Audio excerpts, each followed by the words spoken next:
The sharp sting in my chest made every breath feel like I was swallowing broken glass. The fluorescent lights above blurred into pale streaks as I lay on the emergency room bed, trying to convince myself it was nothing serious. Nurses rushed past, monitors beeped steadily, and the smell of disinfectant filled the air. I had spent years working hard, taking care of everyone else, but somehow I had ignored every warning my own body had given me. A curtain slid open, and a doctor walked in with calm, confident steps. She wore navy blue scrubs, a stethoscope around her neck, and her dark hair was neatly tied back. She glanced at the chart before lifting her eyes to meet mine. For a moment, the entire room seemed to freeze. She stared at me with an expression that shifted from professional focus to complete disbelief. I felt the same strange familiarity, but I couldn't place it. Had we met before? My mind searched through countless faces from the past. Then she smiled, a soft, hesitant smile that carried years of memories. "Do you remember me?" she whispered. The sound of her voice unlocked something buried deep inside me. "It couldn't be Emily," I asked, barely able to believe the name leaving my lips. She nodded, her eyes glistening. "I wasn't sure you'd recognize me. Emily Carter, my high school crush, the girl I had admired from a distance every single day for 4 years. She had been brilliant, kind, and effortlessly popular, while I was the quiet kid who sat near the back of the classroom, convinced someone like her would never notice someone like me. Yet here she was, standing beside my hospital bed. She quickly returned to her professional role, checking my pulse and listening to my heartbeat. "Let's focus on getting you better first," she said gently. "Then maybe we can catch up." As she examined me, memories flooded back. The first time I saw her in sophomore biology. The afternoons in the library where I pretended to study just to be in the same room. The graduation ceremony where I almost confessed my feelings, but lost my courage at the last second. Life had taken us in completely different directions after that day. I never saw her again. Or so I thought. Emily ordered a few more tests and stepped out of the room. I watched the curtain close behind her, wondering how fate could bring two people back together after nearly 20 years. Had she really remembered me all this time? Or was I simply another patient whose face reminded her of the past? Minutes later, she returned with the test results, her expression calm but thoughtful. Before discussing my condition, she paused beside the bed and looked directly into my eyes. "There was something I never got to tell you in high school," she said quietly. My heart began racing faster than any monitor in the room could measure. Whatever she was about to say was something I had waited almost half my life to hear. I swallowed hard, unsure whether my racing heartbeat was caused by the medical emergency or Emily's unexpected words. She glanced toward the hallway to make sure no one needed her, then pulled a chair closer to my bed. "I only have a few minutes," she said with an apologetic smile. "But I've carried this with me for years." I nodded, unable to speak. "In high school," she began softly, "I knew who you were." Her words caught me completely off guard. "You did," she laughed quietly. "Of course I did. You always helped people without expecting anything in return. You tutored classmates after school, volunteered at community events, and you even stayed late to help our chemistry teacher clean the lab after that accident." I stared at her in disbelief. "I thought I was invisible." "You weren't," she replied. "Not to me." She looked down at her hands before continuing. "I wanted to talk to you so many times. But everyone expected me to spend time with the popular crowd. I was afraid of being judged, and honestly, I was scared you'd think I was making fun of you." A bittersweet smile crossed my face. "So we were both afraid." She nodded. "I even wrote you a letter during senior year."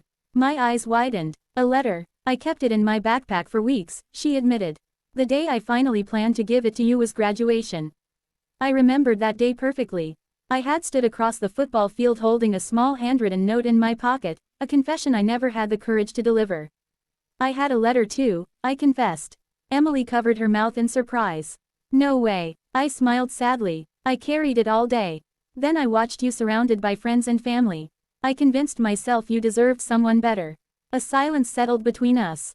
Not an awkward silence, but one filled with the weight of 2 decades of missed opportunities. Emily shook her head gently. "We were so young." Before either of us could say another word, a nurse knocked on the curtain. "Dr. Carter, trauma patient arriving in 2 minutes." Emily immediately stood, her professional focus returning.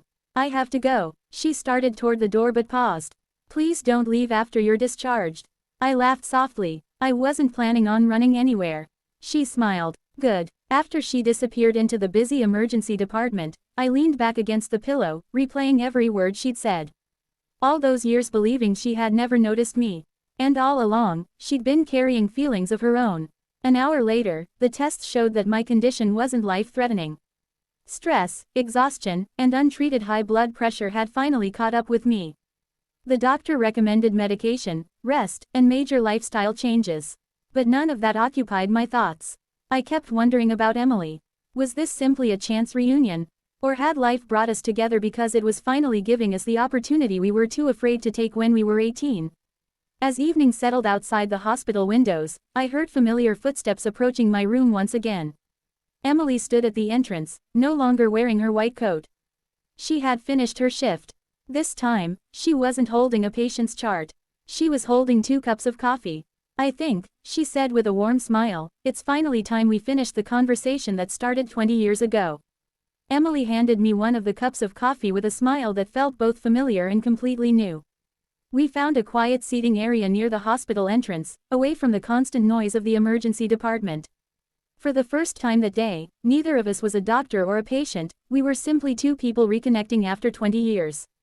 "So," she said, wrapping both hands around her cup, "tell me everything. What happened after graduation?" I chuckled softly. "That's a long story. I've got time." I took a slow sip before answering. My dad got sick a few months after high school. College had to wait because someone needed to keep the family afloat. I worked construction during the day and took night classes whenever I could. Eventually I started my own home renovation business. It wasn't glamorous, but it paid the bills. Emily listened carefully, never interrupting. "I got married in my late 20s, I continued. For a while, life felt perfect.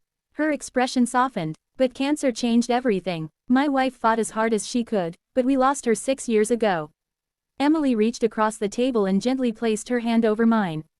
"I'm so sorry." She left me with the greatest gift I could ever ask for. Our daughter, Lily. She's 15 now and somehow manages to be smarter than I ever was. Emily smiled through watery eyes. "You raised her by yourself?" "I had help from my parents while they were alive, but mostly, yes. Some days I wasn't sure I was doing enough." I'm willing to bet she'd disagree. Her confidence made me laugh. "What about you?" I asked. Emily looked down for a moment before answering. "Medical school became my whole world. Residency came after that, then years of emergency medicine. I kept telling myself I'd slow down eventually. But you never did." She shook her head. "I was engaged once. I waited quietly. He decided he didn't want a relationship with someone who was always on call." "I'm sorry. It hurt," she admitted. "But looking back, I think we wanted different lives." The conversation flowed naturally after that. We laughed about old teachers, remembered embarrassing school events, and even discovered that we had both saved our unsent graduation letters. "You still have yours?" Emily asked in amazement. I nodded. "It's in a box with old photographs." She smiled. "So is mine." For a moment, neither of us spoke. We simply looked at each other, realizing how strange life could be. 2 teenagers who had been too shy to confess their feelings had become 2 adults shaped by love, loss, sacrifice, and time. Emily glanced at her watch and sighed. "I should let you get home." I stood carefully, feeling much better than I had that morning. "I guess this is goodbye." She tilted her head and smiled. "Only if you want it to be." My heart skipped a beat. She reached into her pocket, pulled out a small card, and wrote something on the back before handing it to me. "My personal number," she said. "Not the hospital's." I smiled as I slipped the card safely into my wallet. "How about dinner this weekend?" Emily's smile grew brighter than I remembered from high school. "I was hoping you'd ask." As we walked toward the parking lot together, I realized that life doesn't always give us the right moment when we're young. Sometimes it waits until we've learned the true value of love, courage, and second chances, and then quietly brings the right person back into our lives.